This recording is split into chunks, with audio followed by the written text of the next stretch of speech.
Ayan guys, nag-Jollibee kami sa Marquee Mall. Yung server nila, Jollibot na. Yung machine na yan na yung nagsiserve. So, yung gagawin mo lang, mag-order ka sa machine or sa counter nila.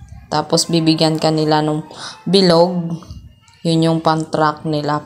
Yan. Yung bilog na yan, yun yung pan-tracker nila. So, mag-wait ka lang sa table mo. Tapos, yung Jollibot nila, yung machine robot nila, yun na yung magsiserve sa'yo ng in-order mo. Basta, itong bilog na to, na tracker nila, ilalagay mo lang siya dyan sa bilog na yan din mismo. Kasi nandyan nakakabit yung tracker. So, ayan, umorder kami.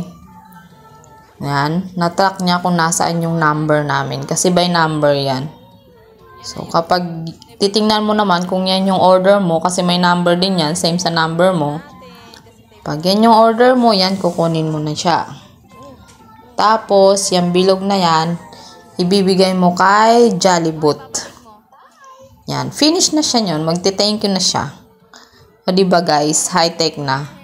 Thank you for watching!